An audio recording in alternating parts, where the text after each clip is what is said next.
Salam, diqqət mərkəzinə baxırsınız. Dünya Birləşmiş Ştatların İrana zərbə indirəcəyi və Rusiya-Ukrayna müharibəsinin aqibətinin nə olacağı gözləntisi ilə yaşadığı bir vaxtda Avropa NATO qarşıdarması aktuallaşıb. Avropa strateji müttəfiqi və ənənəvi təhlükəsizlik çətiri olan Birləşmiş Ştatların mövqeyinin dəyişdiyi reallığını dərk etməyə çalışır. Hansısa Avropa dövləti bunu artıq anlayıb, digəri isə hələ tam başa düşməyib. Avropa dövlətləri arasında monolitlik də yoxdur. Fikir ayrılıqları həddindən artıq çoxdur. Amma istənilən halda bütün Avropa biz nə edəcəyik sualına cavab axtarır. Diqqət mərkəzində biz bugün bu mövzunu müzakirə edəcəyik və studiyamızın qonaqlarını sizə təqdim edirəm.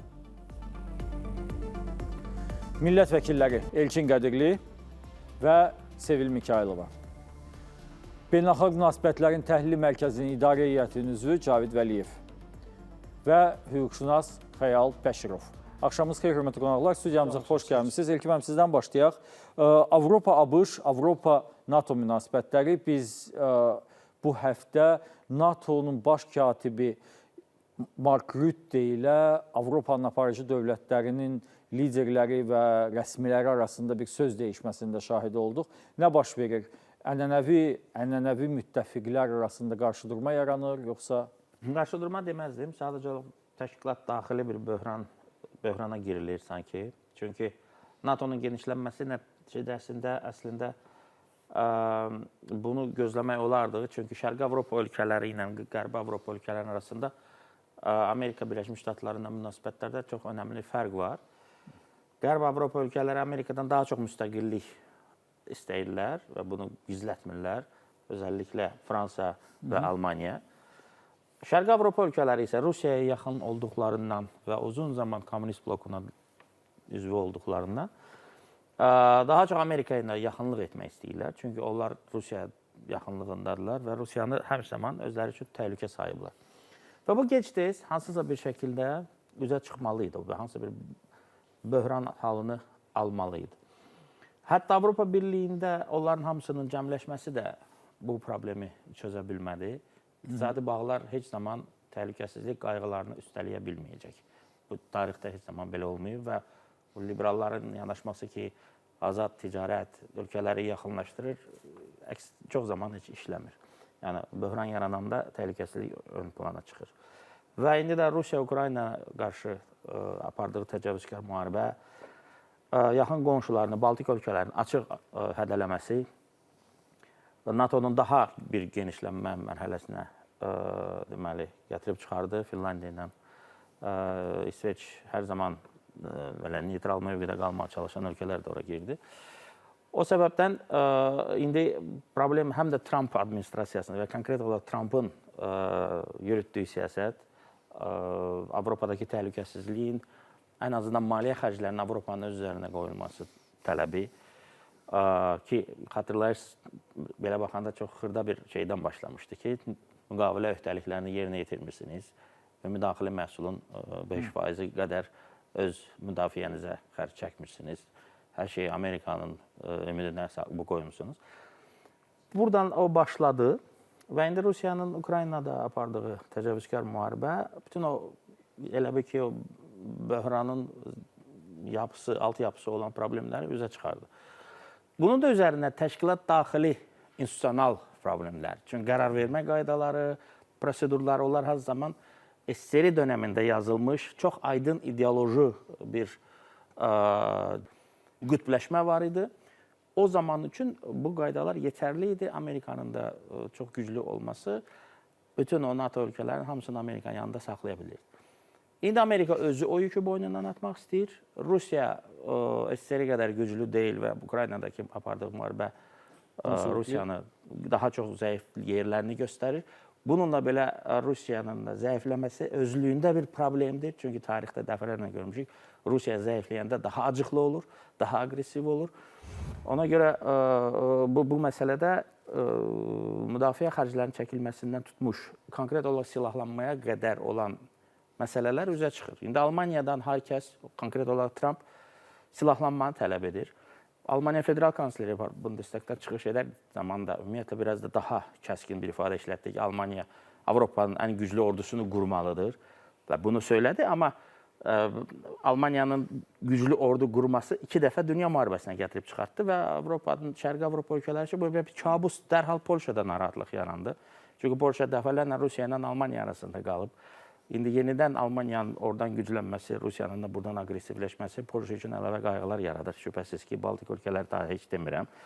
Ona görə bu məsələdə mən qarşıdurma deməzdim, amma təşkilat daxili böhran demək olar. Seyid xanım, az əvvəl biz iki statı gördük. Biri NATO-nun baş katibində, hansı ki deyir ki, Birləşmiş Ştatlar olmadan Avropa özünü qoruya bilməz və buna etiraz edən bir sıra dövlətlər var ki, onlardan birinin Fransanın Xarici İşlər Naziri bəyan edib ki, Rütte çox səhv eləyir ki, belə düşünür, Avropa özünü müdafiə edə bilər və Rütteni ümumiyyətlə hazırda Trumpa yaxın olmaqda ittiham edirlər və NATO-nun baş katibinə uyğun olmayan davranışda ittiham edirlər. Nə baş verir? Ümumiyyətlə götürəndə bilirsiniz, həqiqəti dərk etmək və yaxud da ki, onu qəbul etmək əlbəttə ki, çətindir. Yəni biz əgər NATO-nun o 45-ci ildən yaradılıbdır, onda tamamilə fərqli geosiyasi reallıqlar var idi və ondakı strukturunu, indiki strukturuna, ondakı siyasi gücünü, iqtisadi gücünü, indiki siyasi iqtisadi gücü ilə müqayisə etsək, qonşularla olan münasibətlərin, ümumilikdə dünyadakı o siyasi formasiyalara baxsaq, yəni tamamilə fərqli bir reallıqdır, amma NATO isə 45-ci ildən hələ də çıxa bilməyibdir. Onun maliyyə xərclərinin çox hissəsini Birləşmiş Ştatlar öz üzərinə götürmüşdü. Bu məsələnin birinci tərəfi. İkinci tərəfi indi Almaniya özünün güclü ordusunu yaratmaqla bağlı tezislə çıxış eləyir. Amma yəni, hamıya məlumdur ki, NATO-nun ordusu deyilən ordu yoxdur. Və bu çox böyük bir problemdir əslində təşkilatın təhlükəsizlik arxitekturasında özünün güclü sözünü demək üçün. O ayrı-ayrı ölkələrin ordularından təşkil olunubdur. Bəli, onlar müxtəlif treninqlərdə, təlimlərdə iştirak edirlər, təcrübə bölüşdürürlər, bu silah arsenalına birgə baxış həyata keçirirlər. Amma bu öz-özlüyündə tam ordu demək deyil. Burada güclü ordular var. Birləşmiş Ştatlar hegemondur. Daha güclü ordu, daha güclü texnika Birləşmiş Ştatlara aiddir və maliyyələşməni də NATO'nun həm administrativ maliyyələşməsini, eyni zamanda əsas, bu esensial deyirlər, əsas gücünü də öz üzərinə götürübdür. İkinci güclü ordusu Türkiyədir və biz bu iki dövlətin Avropa Birliyinə ümumilikdə aidiyyatı olmadığına baxsaq və NATO-nun əsas üzvlərinin Avropa Birliyi ölkələri olduğu faktoruna da baxsaq, burada artıq bilirsiniz, maraqlar kəsişməsi baş verir və Birləşmiş Ştatların öz əlini NATO-dan çəkməsi ümumilikdə NATO-nun yəni söylədiyimiz nəinki böhranın parçalanmasına gətirib çıxara biləcək qədər çox təhlükəli bir məqamdır. Yəni ona görə də NATO özü özlüyündə bugün daxilində biz bunu dəfələrlə qeyd etmişik ki, islahatların aparılmasına çox böyük ehtiyac var. Sırf ki, Cahit müəllim, Sevil xanım dediyi kimi bu bir yeni reallıqdır da. NATO dövlətləri həmişə yönəlmişlər Sovet İttifaqına qarşı, dəmir pərdə və s. soyuq müharibə və s. Bu indi yoxdur və NATO'nun daxilində bir böhran başlayıb. Avropa bu yeni reallığı qəbul edə bilirmi və bu yeni reallıqdan çıxış eləyərək hansı addımlar ata bilər? Bu reallıq əslində nə Avropanın əlindədir, nə də Amerikanın əlindədir. Bu əslində dəyişən dünya sistemi ilə əlaqədar bir məsələdir. 91-ci ildə Sovet İttifaqı dağılanda NATO'nun düşməni ortadan qalxdı. 91-ci ildən etibarən NATO bunu müzakirə edir ki, xüsusən Amerika, biz NATO'nu bir arada tuta bilmək üçün nə etməliyik? Bir ara terrorizmi gündəmə gətirdilər, terrorizmə qarşı mübarizə çərçivəsində konsepsiyasına daxil etdilər. Zaman keçdikcə baxdı ki, Amerika NATO'nun içində tək döyüşən ordusu, döyüşə bilmə qabiliyyətinə sahib ordu Amerikada və Avropa dövlətlərinin əlini daşın altına qoymur. Və indi dünya sistemi artıq ikinci dəfə dəyişməyə başlayıbdır. Bu dünya sisteminin ikinci dəfə dəyişməyin səbəbi də Çindir. Və hər kəs bu dünya indiki dövrdə Çini müzakirə edir. Baxın, hamı yeni bir dünya sistemi axtarışındadır. Trump'ın təklif elədiyi bu sülh şurası ilə əlaqədar belə yeni BMT-mi yaradılır müzakirələri ortaya çıxdı. Yəni, NATO artıq bir dəfə yox, iki dəfə köhnəlməyə başlayıbdır.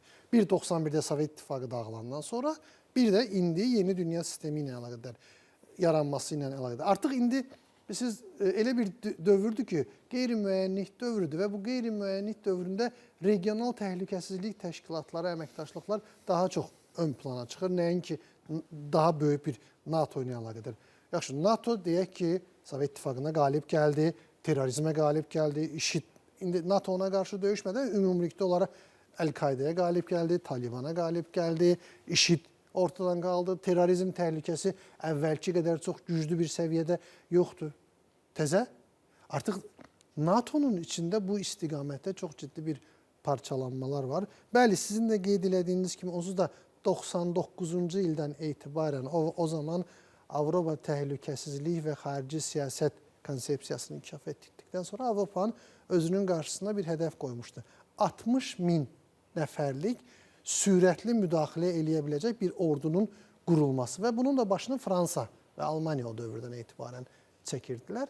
İndiyə kimi onu da bacarmayıblar. Əslində Avropa İttifaqı Amerika ilə Avropa arasında yaranan bu etimadsızlığı, bu müzakirəni Fransa ilə Almaniya bir fürsət olaraq görür ki, o istədikləri, hədəflədikləri o qüvvəni yaratmış oldular. Yəni Avropa artıq Amerikadan əlini üzmüş vəziyyətdə. Niyə? Çünki bir-iki gün bundan əvvəl getdi Hindistanla sərbəst ticarət müqaviləsi imzaladı və çalışır ki, bir qütb olsun, bir tərəf olsun. Çünki gedən bu prosesdə bu qeyri-müəyyənlik dövründə yerini qurulacaq dünya sistemində onlar da yavaş-yavaş anlamaya başlayıblar ki, Amerikadan asılı olduqları müddətcə daha çox bunlar zərəri görməyə başlayır. Yəni qısacası hal-hazırda NATO çərçivəsində baş verən, NATO daxilində baş verən məsələ artıq yeni dünya sisteminin sancıları ilə əlaqədar ortaya çıxan, yəni NATO-nu bir arada tutacaq hədəf və düşmənlər fərqliləşibdir.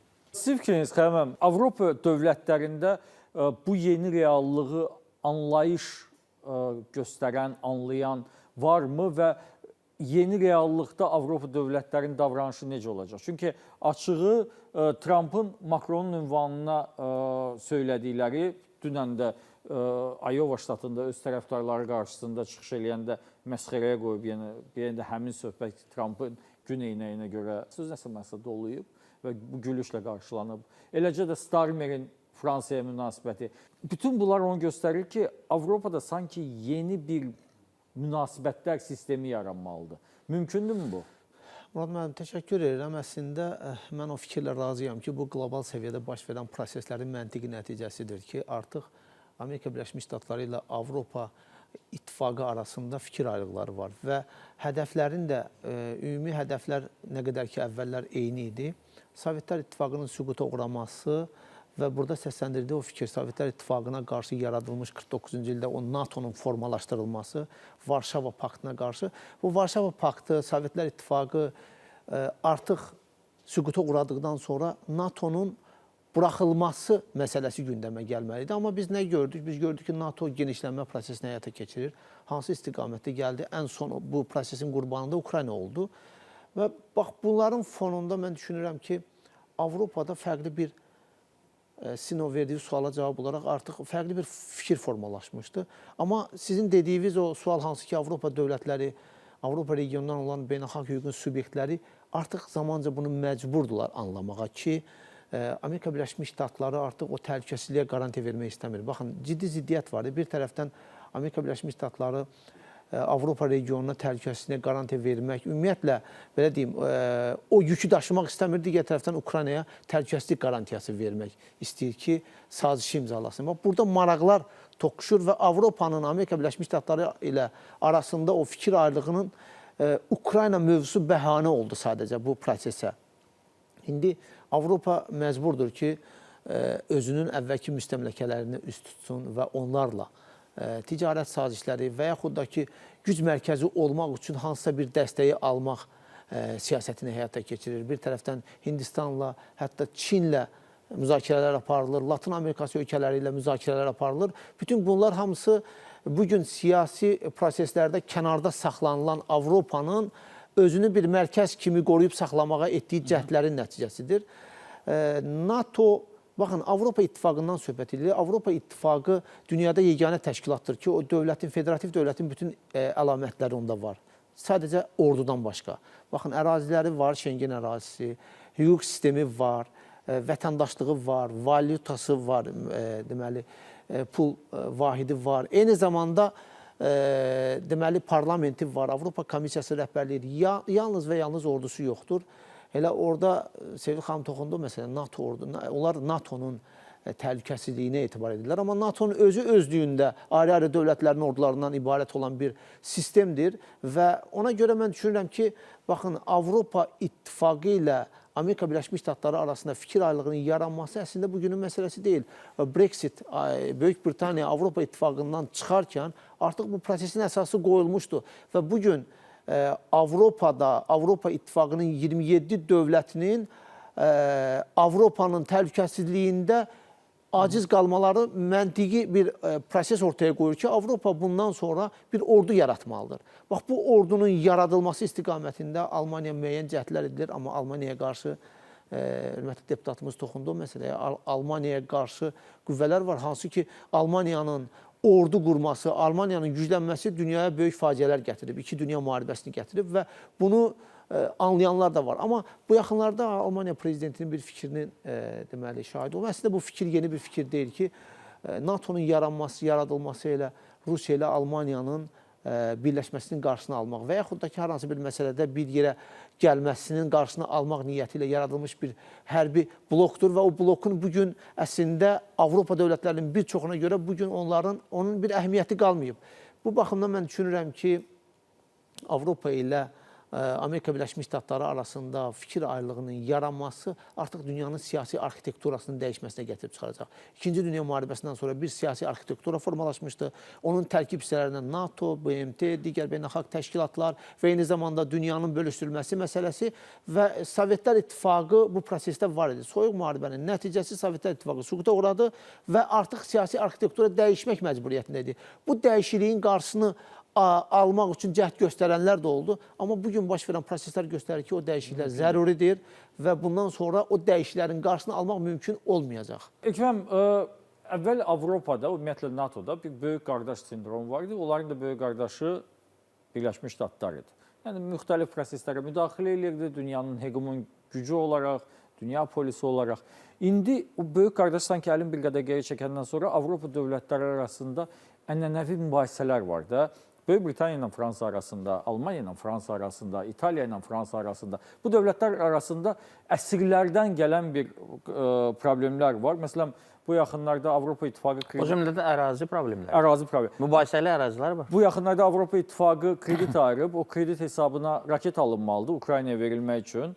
Fransa o raketlərin Böyük Britaniyadan, Storm Shadow raketlərin Böyük Britaniyadan alınmasının əleyhinə çıxır. Deyir ki, yox, gəlin onu bizdən alın. Bu artıq həmin mübahisələrin göstəricisidir. Sizin fikrincə, bax, bu mübahisələr bu dövlətlər arasında necə tənzimlənəcək? Bunun çıxış yolu harada olacaq? Çünki Avropa indi yaşamaq istəyirsə Avropa İttifaqı formatında heç vaxt olmadığı qədər monolit olmaq lazımdır. Amma ola bilmirdilər də və çox güman ki, ola da bilməyəcəklər. Çünki məsələ sizin söylədiyiniz məqsədlər üçün gələk Avropa ölkələrinin, onun ən güclü potensialı olan ilk növbədə Almaniya və Fransa, onlar millətçi siyasət yürütsünlər və hərbi sənayeyə keçsinlər. Onların hərbi sənayeləri xüsusilə Almaniya çox da inkişaf elətdirməyib uzun illər ərzində NATO tərkibində. Çünki NATO yaradılanda tamamilə doğru burada söyləndi. Onun düsturunu Amerikanlar çox sinik şəkildə ifadə etləmişdilər. To keep Russians out, Germans down. Yəni Rusları qıraqda, Almanları altda tutmaq üçün yaradılmış bir format idi. Və Almanlar həqiqətən bugünə qədər çox şey qadağandır. Nə baş qərargah yaratmaq, yəni bizim bildiyimiz anlamda, nə hər hansısa bir silah, ağır silahları inkişaf elətdirmək, hətta canlı qüvvəni artırmaq üçün belə gərək NATO'dan, faktiki olaraq Amerikadan icazə istəsin, ya da ən azından razılaşdırsın. Amma indi Trump'ın da, necə deyərlər, ötürməsindən sonra federal kansler parlamentə çıxış edərkən ki, dedi, Avropadan güclü ordu yaratmalıyıq. Buna anlamına gəlir. İndi Fransanın nüvə silahı var, tamam. Almaniya nüvə silahı yaratmaya ki, qoymazlar. Halbuki bütün potensialı var.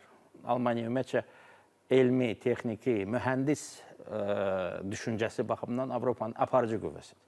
Və istəsə, çox tezliklə militarlaşar. Və bunu hamı bilir. Sadəcə Almaniyanın başqa problemi var, over-engineering, onu bir dəfə söyləmişdim. Yəni, həddən artıq mükəmməl, hər nə eləyirlərsə onu mükəmməl eləməyə çalışırlar. O da gəlir, baha çıxır və baha olanda da o silahdan daha az istehsal olunur. Fransa indi nüvə silahı var, amma nüvə silahı elə bir silahdır ki, nə qədər də paradoksal olsa onu işlədə bilmirsən. Çünki işlədəcəksənsə sənə qarşı da o gələcək və bu qarşılıqlı böyük dağıntılara səbəb olacaq. Amma bir şey aydındır ki, biz bunu artıq 2008-dən bu yana, o maliyyə böhranından sonra əslində hamı bunu görür ki, sağ qüvvələr güclənir və hakimiyyətə gəlir.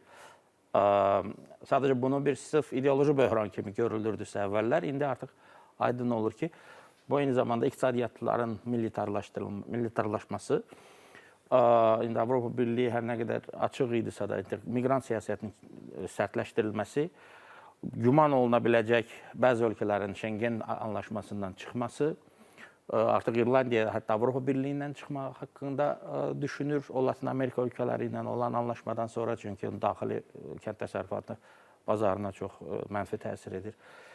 Ona görə bax, iqtisadiyyatın militarlaşması, siyasətin millətçiləşməsi, bütün bu inteqrativ prosesləri hansı ki, bugünə qədər olub, əksinə düşünürəm ki, geriyə çevirəcək. Mərkəzdən qaçma olacaq. Çünki bəli, Amerika nə qədər ki, siz də dediyiniz kimi, Avropanın başının üstünü kəstirmişdi və onun bütün müdafiə xərclərini çəkirdi.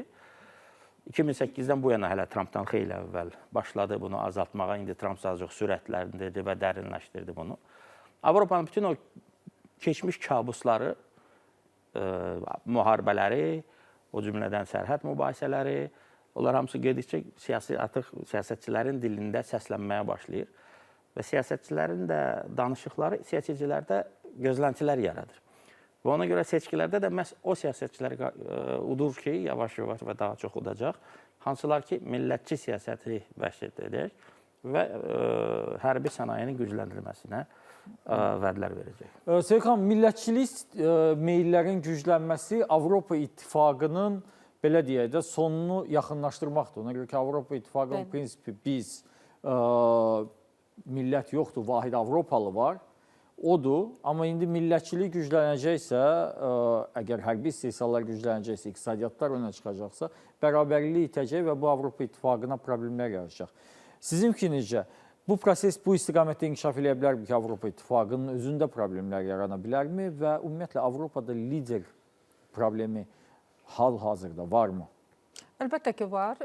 Bu problemlər getdikcə də şiddətlənəcək. Niyə görə? Çünki əslində Trumpın NATO ilə bağlı Avropa Birliyinə göstərdiyi təzyiq NATO-nu möhkəmləndirir, bunu söyləmək lazımdır. Amma Avropa Birliyini zəiflədir. Məsələn, Avropa Birliyi daxilində olan ölkələr, xüsusən onun şərq cinahı, əslində NATO-nun dağılmasını istəmirlər. Onlar birbaşa olaraq NATO-nu özlərinin təhlükəsizlik qarantı kimi qəbul eləyirlər. Və burada xüsusilə Polşanı məsələn misal olaraq gətirsə, hamıya məlumdur ki, Polşada millətçi hisslər daha çoxdur. Onlar Polşanın iqtisadi asıllıqdan, Avropa Birliyindən asıllığından azad olmasını istəyirlər, mübarizədə aparırlar. Amma Polşa NATO-dan çıxmaqla bağlı düşünmür. Niyə? Çünki Rusiya yaxınlıqdadır, sərhədinin yanındadır və təhlükəni özünə daha yaxın hesab edir. Eləcə də biz, məsələn, Pribalt ölkələrinə baxsaq, onların özünün də NATO-dan çıxmaq və yaxud da ki, NATO-nun zəifləməsi ilə bağlı çox böyük həyəcanları var. Onlar bunu istəmirlər. Sadəcə olaraq onlar hətta müraciət edirlər ki, şərq cinahı möhkəmləndirilsin. Çünki birbaşa olaraq gələn təhlükəni Rusiyadan görürlər. Amma biz digər məsələyə baxsaq, NATO bugün güclənmək üçün hansı addımlar atmalı? Çox böyük bir ümidlər var idi ki, Birləşmiş Ştatlar əslində NATO-nun hərbi arsenalını gücləndirəcəkdir. Və Almaniyanın bəli, bugün zəif durumda olması bir faktor, amma Almaniyanın özünün hava qüvvələrindən müdafiə sisteminin yenilənməsinə çox böyük ehtiyac var və onlar bununla bağlı hətta Birləşmiş Ştatlarla gizli danışıqlar da aparırlar ki, bu çox vacib məsələdir ki, bu olsun. Amma görünür, burada da müəyyən şərtlər var. Biz indi bunların çoxundan xəbərdar deyilik və bu şərtlər nədən ibarətdir? Trump get-gedə öz təzyiqlərini artırır Qrinlandiya ilə bağlı. Biz düşünürük ki, NATO-nun qorunub saxlanması birbaşa olaraq Birləşmiş Ştatların gələcək strateji maraqlarından asılı olacaq. olacaqdır və 2035-ci ilə qədər təxmin edirlər ki, NATO-nun büdcəsi tamamilə belə deyək paritet əsasında bölünəcək və ümumdaxili məhsulun 5%-nə çatdıracaq bu üzv dövlətlər özlərinin NATO-nun büdcəsindəki xərclərini və belə olan halda bəli, artıq NATO-da hegemonluq sindromunun da qarşısını almaq mümkün olacaqdır. Amma 2035-ci ilə qədər hələ 9 il var, 2026-cı il təzə başlayıb 10 ildə söyləyə bilərik və bu 10 il müddətində nələr baş verəcək? Birləşmiş Ştatlarda bəli, siyasi hakimiyyətin dəyişikliyi də gözlənir. Bu özü də baş verən proseslərə birbaşa təsir edən məqam olacaqdır. Amma bugün NATO-nun yaşaması üçün burada müəyyən qurbanların verilməsi məsələsi çox aktualdır və Avropa Birliyinin özü əgər bir quruluş kimi özünü qoruyub saxlamaq istəyirsə, bununla bağlı dərindən düşünməlidir.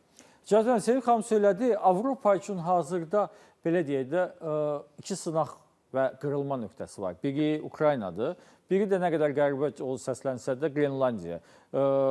Belə deyək, uzun müddət heç kimin xatırlamadığı və cəmi 56 min adamın yaşadığı ada birdən-birə dünyanın ən çox diqqət ayırdığı nöqtələrdən biri oldu.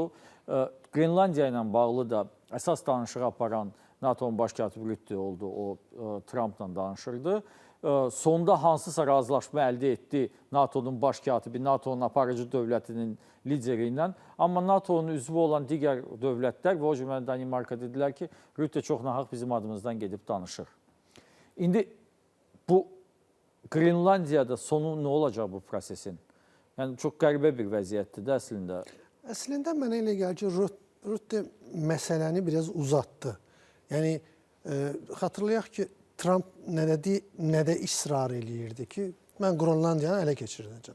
Amma necə razılaşdılar? Mətbuata, əldə olunan məlumata görə, mətbuata görə orada Amerikanın qüvvələri, müdafiə sistemləri yerləşdirilir və bu məsələ indiki dövrdə müəyyən bir sonraki vaxta keçir. Yəni əslində məncə Rütte Amerika ilə razılaşaraq bu problemin ciddi bir qarşıdurmaya, daha da o fikir ayrılığının dərinləşməsinin qarşısına keçmiş oldu. Bu mənada problemi indiki mərhələdə həll etmiş oldu. Digər tərəfdən Qrenlandiya, bəlkə də Avropa və Ukrayna və Qrenlandiya məsələsi bəli, Avropa İttifaqı üçün bir imtahandır. Amma bu imtahandan müsbət mənada da çıxa bilirlər. Çünki adətə bəzən ortaq düşmən dövlətləri birləşdirə bilir. Yəni, ortaq təhdid dövlətləri birləşdirə bilir. Məsələn, biz biraz əvvəl nəyi müzakirə edik? NATO-nun yaranmağının səbəbi üzv dövlətlər üçün ortaq təhdidin və düşmənin olmağı idi. İndi də ortaq təhdidin və ya ortaq hədəfin olmağı Avropa İttifaqındakı dövlətlərin birləşməsi və ortaq hərəkət etməsi baxımından bir fürsət yarana bilir. Amma Avropa İttifaqının bugün ən böyük problemlərindən biri liderin olmamağıdır. Bilirsiniz, səhv xatırlamıramsa 2022-ci ildə Münxen Təhlükəsizlik Konfransının belə bir reportu var idi. Qərbsizlik. Yəni, beynəlxalq siyasətlə əlaqədar adətə bilirsiniz, onlar bir report hazırlar, hesabat hazırlar və reportların başlığını qoymuşlar, qərbsizlik, beynəlxalq siyasət. Yəni, artıq qərb tək sözü deyə bilən dövlət deyil, bir aktor deyil. Bu nə deməkdir? Bilirsiniz, Soyuq müharibə qutarandan sonra bilirsiniz, belə bir kitab vardı, Tarixin sonu. Tarixin sonu bu deməkdir. Fukuyama'nın kitabı vardı, Tarixin sonu. Tarixin sonu əslində tarix bitdi mənasına gəlmirdi. Liberal dünyanın komünizmin üstünə qələbə çalıb sonlandırdı və bundan sonra Fukuyama'nın tezislərinə görə liberal dünyanın zəfəri ilə davam edəcəyi bir məsələdir. Yəni, NATO-nun genişləməsi, Avropa İttifaqının gücünün artması bu liberal dünyaydı. Bugün dünyada yaşanan problemlərin başında liberal dünyada lidersizlik problemidir. Onun da başında bəli, 2008 böhranı dayanır. Onun başında Krımın Rusiyaya birləşdirildiyi zaman verdikləri zəif reaksiyanın, Ukrayna məsələsində fikir ayrılıqları dayanır. Və ya onun başında ən son Almaniya baş nazirinin seçilməməsi ilə, xanım baş nazirinin seçilməməsi ilə, yəni o Avropa İttifaqı baxımından liberal bir lidersizliyin yarandığı dövr olaraq görür. Digər tərəfdən Amerikada da Donald Trump hakimiyyətə gəldi. Respublikaçıları təmsilən, yəni burada onların milli məsələlərdə öncəlikləri biraz daha respublikaçıların fərqli oldu. Xüsusən Donald Trump'ın biraz daha fərqli oldu. Biz sonuncu olaraq onun milli təhlükəsizlik konsepsiyasına, müdafiə konsepsiyasına baxdığımız zaman görürük ki, bunu daha çox öz sahəsini yaratma, yəni burada Avropa yoxdur, burada Avropa İttifaqı yoxdur. Sadəcə Amerikan mərkəzli bir dünya sisteminin yaradılması, müdafiə sahəsinin qorunması. Yəni liberal dünya bir lidersizlik yaşamaya başladı, iki parçalanmağa başladı. Və bunun nəticəsində bugün ciddi bir böhran var. Əgər Avropa İttifaqı gələcəyə yönəlik bundan sonraki dövrlərdə Avropa İttifaqını bir rəhbərlik altında toplayacaq bir lider çıxartmazsa, çıxarda bilməzsə seçkilərdə, o zaman bu böhran daha da dərinləşə bilər. Və ya Qrenlandiya və Ukrayna kimi məsələləri ortaq düşmana qarşı və ya ortaq təhdidə qarşı mübarizə etmək olaraq istifadə edə bilərlərsə bu vəziyyətdən çıxa bilərlər. Amma əlbəttə ki, bunların ən başlıcası iqtisadiyyatın düzəlməsidir. O da bir paradoksdur. Çünki iqtisadiyyatın düzəlməsi üçün iqtisadiyyata pul yatırmalısan, amma Ukraynada müharibə var. Ukrayna müharibəsinə pul ayırmaq məcburiyyətindədirlər.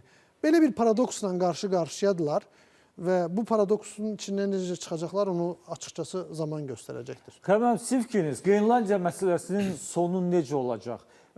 Tərəflər öz bəyanatlarını səsləndirdilər. Trump dedi ki, onsuz da mənə verəcəklər, çox yaxşı bir razılaşma əldə etmişik, alacağım. Avropa deyir ki, verməyəcək. Rüttə də ortada vasitəçi olaraq deyir ki, Amerikanın istədiyi olacaq, amma Avropanın da, belə deyək də, maraqlarına xələl dəyməyəcək. Söhbət konkret Danimarkadan gedir. Əslində, reallıqda nə baş verə bilər? Murad müəllim, burada lidersizlikdən söhbət getdi. Avropada liderin olmaması elə Amerika Birləşmiş Ştatlarının özünün də işinə yarayır. Elə Rusiyanın da işinə yarayır və liderin olması, baxın, elə 20-ci əsrdəki liderlərə baxaq, həmişə onlar heç Amerika Birləşmiş Ştatlarının özü ilə belə anlaşmayıblar və yaxud razılaşmayıblar. Və bugün Avropa regionu, Avropa İttifaqının 4,2 milyon kvadrat kilometr təxminən ərazisi var, 450 milyonluqda təxminən əhalisi var. Və bu əraziyə, bu əhaliyə baxsaq, biz elə dünyanın ən böyük, ən faciəli müharibələri elə Avropa regionunda olub. Burada ərazi iddialarından söhbət getdi. Bugün də Avropanın bir çox dövlətlərinin tarixən bir-birlərinə ərazi iddiaları hələ də mövcuddur. Amma onlar müəyyən mənada bu ərazi iddiaları ilə bağlı problemləri bir kənara qoyublar. Vahid bir güc kimi Sovetlər İttifaqına qarşı birləşmişdilər. İndi vahid düşmən yaratmaq, düşmən obrazı belə yaratmaq iqtidarında deyirlər. Bu da problemləri qabardıb. Qrenlandiya məsələsinə gəldikdə Avropa regionunda iki, belə deyim, məhsuldar ərazi var idi. Biri Ukrayna idi, biri də Qrenlandiya. Ukrayna məhv edildi və onun o əlvan metalları da bugün Amerika Birləşmiş Ştatlarının o imzalanmış sənədə görə Amerika Birləşmiş Ştatlarının hesab olunur. Həmin o əlvan metallar birgə istismar etsələr belə, bununla bağlı razılığa gəlsələr belə, hər bir halda biz bilirik ki, bu Amerika Birləşmiş Ştatlarına aiddir artıq. Qrenlandiya məsələsi də Qrenlandiyada bugün təbii sərvətlərlə zəngin olan, eyni zamanda təkcə təbii sərvətlərinə görə deyil, eyni zamanda şimal yolunun, buzlaqların əriməsi nəticəsində şimal yolunun açılacağı ehtimalları böyükdür və bununla bağlı Amerika Birləşmiş Ştatları o yolu da öz nəzarətinə götürməyə çalışır.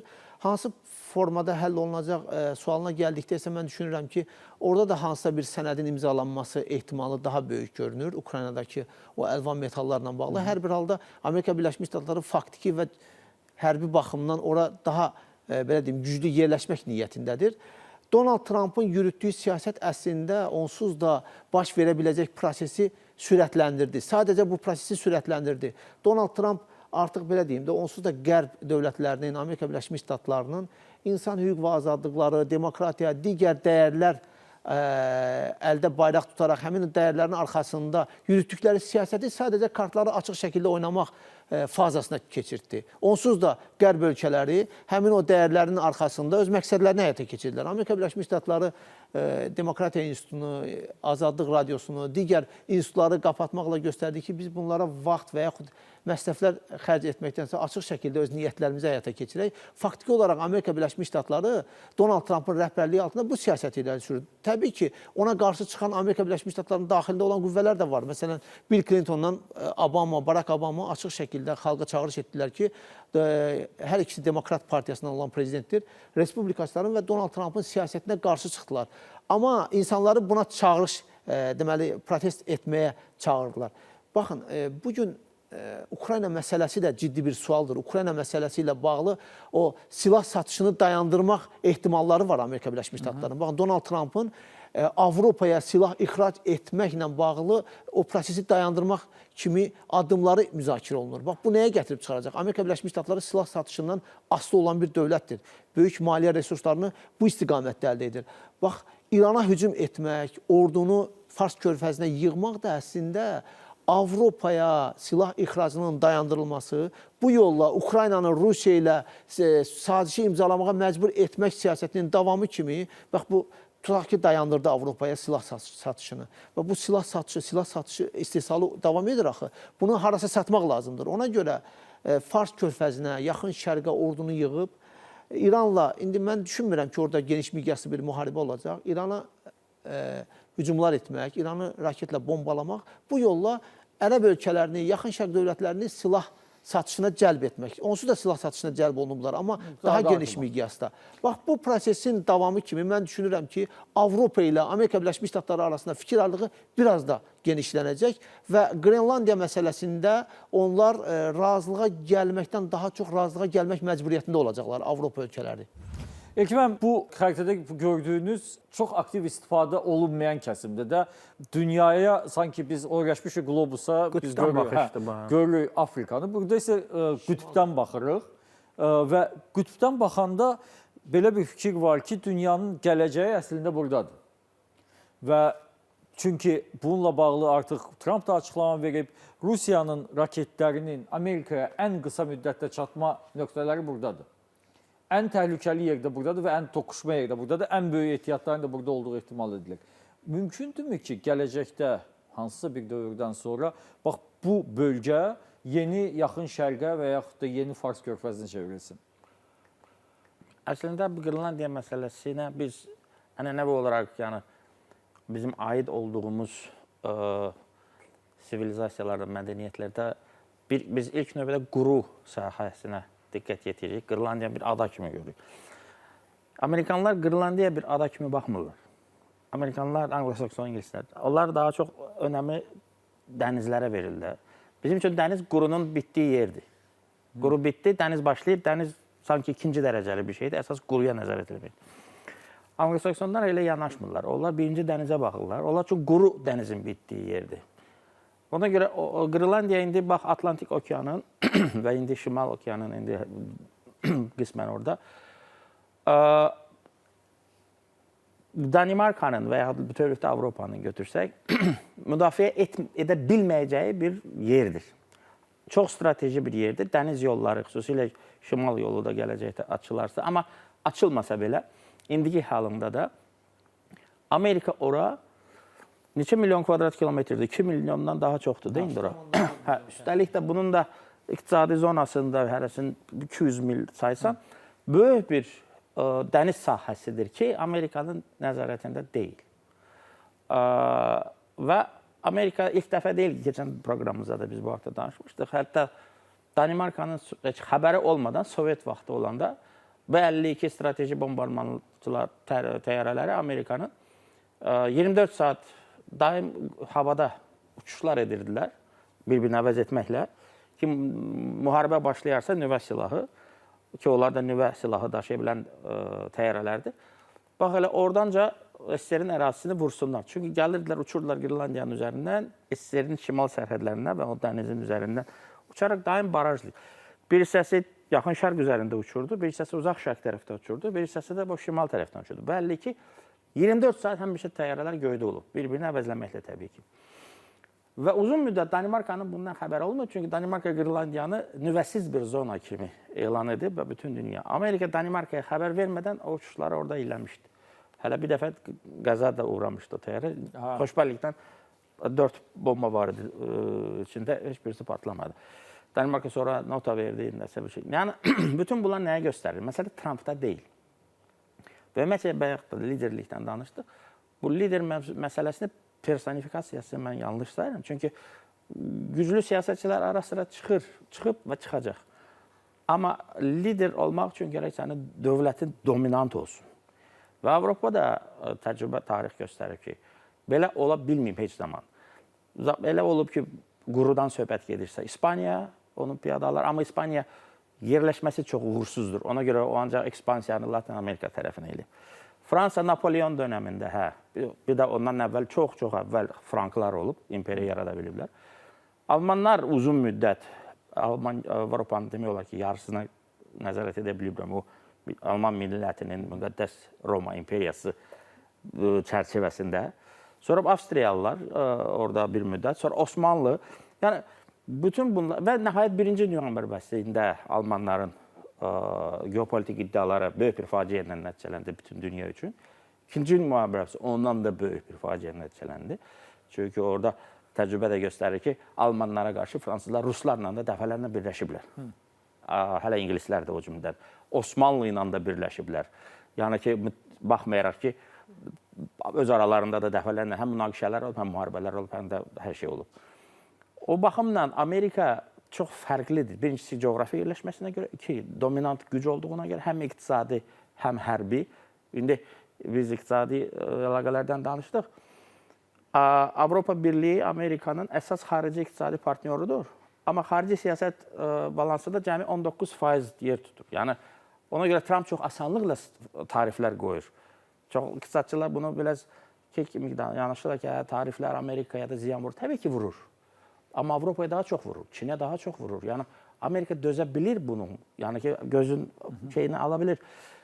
Və Amerika üçün Avropa bazarını itirmək faciə deyil. Amma Avropa üçün böyük bir faciədir. Ona görə Amerika ilə Qırlandiya məsələsində gec-tez anlaşmalı olacaqlar. İndi suverenliyi təhvil verməklə nəticələnəcək, yəni alqı-satqı ki, beynəlxalq hüquqda bu mümkündür, dəfələrlə ərazilər alınıb, satılıb. Bir qədimlər, dövrlər demirəm, bu yaxınlarda özündə də olub bu təcrübələr. Ya orada sadəcə olaraq təhlükəsizlik infrastrukturunun qurulması ki, onsuz da hərbi bazalar hüquqi baxımdan onları yerləşdirən dövlətin yurisdiksiyası altında qalır və Danimarka heç ora bir şey eləyə bilməz. Ona görə mən... Yəni istədiyin alacaq, sadəcə formasını müəyyənləşdirmək. Hansı şəkildə alacaq bilmirəm, amma alacaq. Sevxam, Avropa üçün digər bir qırmızı xətt, digər bir qırılma nöqtəsi Rusiya-Ukrayna müharibəsidir. Rusiya-Ukrayna müharibəsi ilə bağlı Avropa liderlərinin mövqeyi Birləşmiş Ştatların mövqeyindən fərqlənir. Biz bunun dəfələrlə şahid olmuşuq. Hər dəfə gediblər Vaşinqtona, hamısı bir yerdə Trumpla görüşüblər, müxtəlif fikirlər səsləndiriblər və s. və laxır. Və Ukrayna üçün və özləri üçün maksimal şərtlərə nail olmağa çalışıblar. Amma indi artıq məlum olur ki, Rusiya və Ukrayna arasında imzalanacaq sazişdə ABŞ var, Avropa yoxdur. Bunu Avropanın prosesdən kənarda qalması kimi qiymətləndirmək olarmı?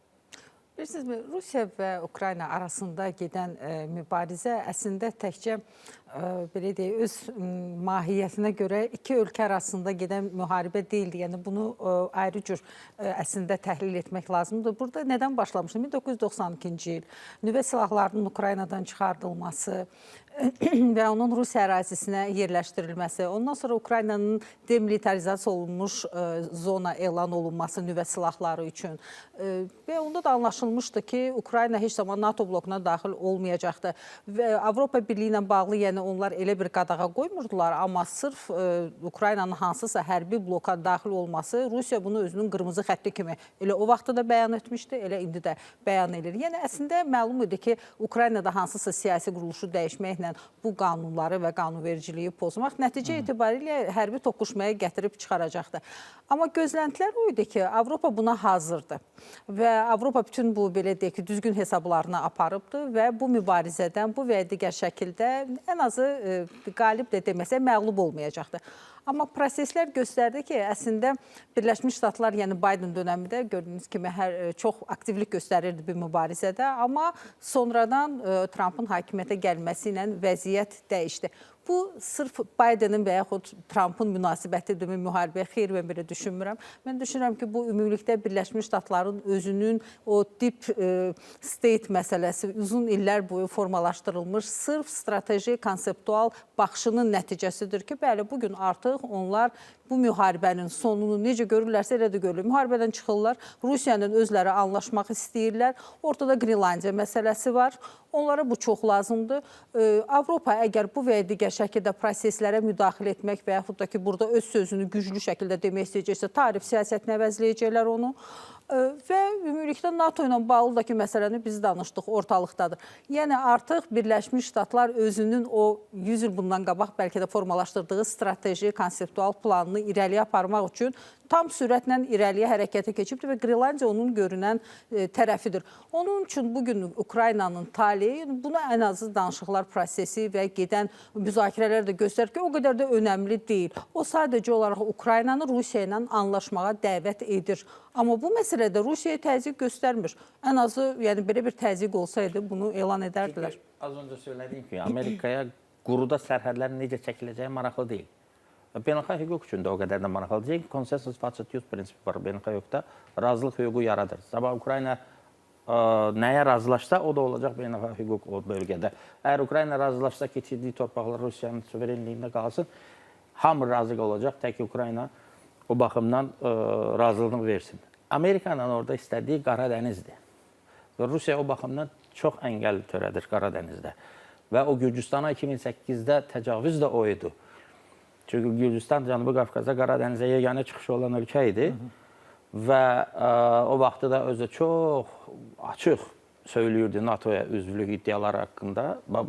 Və orada da Abxaziya yeganə bölgədir ki, orada Qara Dəniz sahilində Gürcüstan ait. Orada dərin limanlar, o cümlədən hərbi limanlar quraşdırmaq, tikmək olar. Rusiya da istəmirdi ki, NATO ora gəlsin, NATO dəniz infrastrukturu ora gəlsin. Ona görə ora müdaxilə elədi kobudcasına.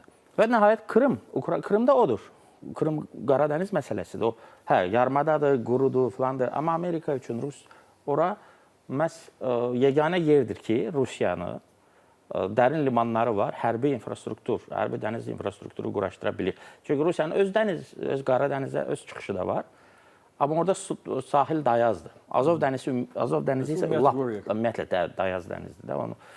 Bu Amerikaya quru çox da maraqlı deyil. Sərhədlər necə keçəcək, hansı ərazi kimə qalacaq. Amerika istəyir ki, orada Bolqarıstan, Rumıniya, Qara Dənizi sayıram da. Məsələn, nəhayət Türkiyə, artıq Türkiyənin Qara Dəniz donanması Rusiyadan çox güclüdür deyə bilirik. Əvvəl bu belə deyildi. Gürcüstanda çalışdılar, orada bu bildirədilər. Çünki Rusiya çox kobud müdaxilə elədi. Krımı gözdən qaçırdılar. İndi məsələ ondadır ki, bunlar istəyirlər, Amerikadan söhbət gedir. Qara Dəniz Rusiyanın əlinə keçməsin. Və ona görə də Rusiya isə Amerikanın və Qərbin bu zəif yerini tutub və elə deyir ki, mən əl çəkməyəcəm və artıq Odessaya qədər gələcəm. Çünki bütün Ukraynanı Qara Dənizdən kəsmək istəyir. Yeri gəlmişkən maraqlıdırsa, Baltik ölkələrindən Rusiya bu dərəcədə israrlı olmadı. Halbuki Baltik ölkələr çox strateji ölkələrdir. Rusiyanın bir dənə Kaliningraddan başqa Baltik dənizində heç bir şey yoxdur. İndi isə hər yandan qapanılıb, bütün o körfəzlər və boğazlar artıq hamısı NATO'nun əlindədir. Amma o vaxt Rusiya çox zəif idi. Yerə gəlmiş ki, Putin yeni hakimiyyətə gəlmiş ki və bəzi iddialara görə Putin Baltik ölkələrin NATO'ya girməsinə göz yumdu və Qərbin Çeçenstanda antiterror əməliyyatı başlamaq üçün icazəsini aldı və bilirsiniz ki, 2-ci Çeçen müharibəsində çox qəddar bir müharibə oldu Putin dönəmində. Yeltsin başlamışdı, sonra dayandı, gördü gücü çatmır. Amma Rusiya Putin dönəmində və Qərb heç nə eləmədi. Heç bir baskı yapmadı Rusiyaya qarşı. Çeçenstanda əməlli başlı qətliam oldu. Və onun müqabilində Baltik ölkələrinin NATO-ya üzvlüyünə razılaşdı. Və elə məsələ də burasındadır ki, Qara Dənizlə bağlı Birləşmiş Ştatlar belə deyək ki, uduzdu Rusiyaya bu da. Çünki birinci olar Mariupoldan başladılar, elə müharibə başlayanda o hissəni götürdülər. Qara Dənizdə belə deyək kontrolü əldə edəndən sonra öz segmentlərində.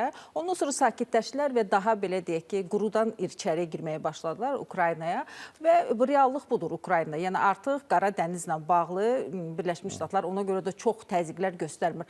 Amma yaranmış tarixi situasiya və Birləşmiş Ştatlar bundan çox yaxşı yararlanmağa başlayıb. Qrinlandiya, yəni artıq ona lazım olan ikinci, ötən əsrin ortalarından da mübarizə aparır onun uğrunda. Yəni 51-ci ildə imzalamışdılar razılaşmanı və bugün tam belə deyək ki, Bəli, yəni tam uyğun görür ki, madəm ki bu alınmadı, Qaradəniz məsələsi alınmadı, bunu qapadırıq. İndiki tarixi şəraitdə Qrenlandiya ilə bağlı Avropa zəifləyib, Ukrayna ilə bağlı addım atması bunu qeyri-real görsənir. Yəni söhbət qələbəyə gedən yolda addım atması. Ona görə də çox yaxşı bir şans yaranıb ki, yuxarıdan Qrenlandiyanı nəzarət alsın. Cahit müəllim, Rusiya-Ukrayna müharibəsi mövzusunda Avropa əvvəl çox aktiv idi. Biden dövründə də, ondan sonraki dövrlərdə də. İndi sanki aktivlikləri gedir aşağı. Yəni, nəsə deyirlər, nəsə eləməyə çalışırlar, effektivlik dərəcəsi elə deyil. Sizin fikrinizcə, Birləşmiş Ştatlar bu məsələdə Avropanı oyundan kənar vəziyyətə sala bildimi? Əslində bəli. Çünki Birləşmiş Ştatlarla Avropa İttifaqının o məsələdə yanaşması olduqca fərqli oldu. Bugün biz biraz əvvəl də müzakirə etdik. NATO çərçivəsində Ruttenin də deməyə çalışdığı budur ki, NATO'da Amerika olmasa heç bir dövlət bu yükü üstünə götürə bilməyəcək. Yəni bunu münaqişələr çərçivəsində də deyə bilər. Yəni Ukrayna məsələsində Amerikanın dəstəyi olmasa və ya İngiltərənin dəstəyi olmasa Avropa İttifaqı nə edəcək? Baxmayaraq ki, Ukraynanın itirilməsi ən böyük təhdid Avropa İttifaqı üçündür və bu çərçivədə Amerikanın əlini onların üstündən çəkməyi böyük bir yükdür. İndi Avropa bunu tərsindən də oxuyur. Yəni əslində Avropa biraz əvvəl dediyinizə bir dərsdir. Avropa bunu özünə bir dərs olaraq çıxartdı. Nəyə görə dərs olaraq çıxartdı? Onu gördü ki, mən Amerikasız heç bir şey eləyə bilmirəm. Bundan sonra belə bir böhranlarda, belə bir konfliktlərdə təkrar bu kimi ciddi problem yaşamamaq üçün mən özümü toparlamalıyam. Toparlaya biləcəkmi? O ciddi bir sual işadır. Çünki 99-cu ildən etibarən Yugoslaviya hadisələrindən sonra daha çox müzakirə olunmağa başladı da. Yugoslaviya hadisələrində Amerika gəldi, müdaxilə elədi Avropa İttifaqının mərkəzində. Çünki Avropa İttifaqının özünün ordusu yox idi buna müdaxilə eləyəcək, qarşısını alacaq. 99-dan bu tərəfə Avropa xarici siyasət və təhlükəsizlik konsepsiyasını müzakirə edirlər, amma heç bir şey yarada bilməyiblər. Bundan sonra onu necə bacaracaqlar, onu proseslər göstərəcək. Buyurun, Xəlil müəllim, sizin fikriniz son 2 dəqiqəmizdir. Mən düşünürəm ki, Ukrayna məsələsi artıq müzakirə olunub və qərarlar verilib. Elə bir ciddi dəyişiklik olmadan bu məsələ bitəcək və Rusiyanın nəzarəti altında olan ərazilər Rusiyanın nəzarətində qalacaq. Sadəcə orada müəyyən ərazilərin, məsələn, Donbasın tam şəkildə boşaldılması ilə bağlı məsələlər müzakirə edilir Ukrayna tərəfindən. Və Amerika Birləşmiş Ştatlarına əslində burada o fikir səsləndirildi. Bəli, ən mümbit şərait yaranıb. Biz həmişə deyirdik ki, Amerika Birləşmiş Ştatlarına parçalanmış Rusiya deyil, zəifləmiş Rusiya lazımdır. Əslində elə zəifləmiş Avropada Amerika Birləşmiş Ştatlarına lazımdır ki, İkinci Dünya müharibəsindən sonra baxın Marshall proqramı oldu. İndi də bir Trump proqramı və yaxud fərqli formada bir proqram tərtib ediləcək. Eyni formada Avropanın iqtisadi cəhətdən Amerika Birləşmiş Ştatlarından asılı olan vəziyyətdə, müxtəlif istiqamətlərdə asılı olan bir vəziyyətdə bir region olması Amerika Birləşmiş Ştatlarının siyasətinə tam uyğundur. Amerika Birləşmiş Ştatlarının digər istiqamətdə, baxın, Qrenlandiya ilə özü də coğrafi baxımdan Amerika qitəsinə aid olan bir ərazidir. Və Amerika Birləşmiş Ştatlarının ilə adından da göründüyü kimi, baxın, United States of America. State həm dövlət adıdır, həm də ştatlar. İndi düz ştatlar deyirlər, amma mən düşünürəm ki, Almancadır da. Bəli, Amerika Birləşmiş Ştatları elə ümumilikdə Amerika qitəsini tam nəzarət altına keçirməyə çalışır. Çünki Amerika Birləşmiş Ştatları Çinə qarşı mübarizə aparmaq üçün, İrana qarşı, dünyanın digər regionlarında baş verən proseslərə tam nəzarət etmək üçün ilk öncə öz qitəsinə nəzarət etmək istəyir. Ona görə də Venezuelanı nəzarət altına keçirdi, Kubanı və yaxud Panama boğazını nəzarət altına keçirməyə çalışır. Bütün bunlar ondan xəbər verir ki, bugün mümbit şəraitdən istifadə edən Amerika Birləşmiş Ştatları dünyanın güc mərkəzlərindən biri kimi Avropanın zəifləməsini istəyir və bu halda öz qlobal səviyyədə siyasətini davam etdirəcək. Hörmətli qonaqlar, proqramımıza ayrılan vaxt başı çatdı. Studiyamıza gəldiyinizə görə sizə təşəkkür edirəm. Əziz tamaşaçılar, Diqqət Mərkəzindən sonra bugün saat 00-dan başlayaraq İctimai Televiziyanın efirində Liverpool Qarabağ maçını nümayişlətdirəcəyik. Bu maçın nəticəsindən asılı olmayaraq Qarabağ turnirdə mübarizəni davam etdirmə şanslarına malikdir. Bundan və eləcə də maçın nəticəsindən asılı olmayaraq Qarabağ artıq tarix yazıb. mən ümid edirəm ki, biz bugün İctimai Televiziyanın efirində Qarabağın növbəti dəfə tarix yazmasının şahidi olacağıq. Diqqət mərkəzindən dərhal sonra həmkarım Elnur Əliyevin təqdimatında Bol İdman verilişi efirdə olacaq. Bol İdmanda biz sizə əməkdaşlarımızın Liverpooldan, Enfield stadionundan birbaşa bağlantısını təqdim edəcəyik. Maçı isə Liverpooldan həmkarım Tural Dadaşov şərh edəcək. Bizə baxdığınıza görə təşəkkür edirəm. İctimai Televiziya ilə qalın.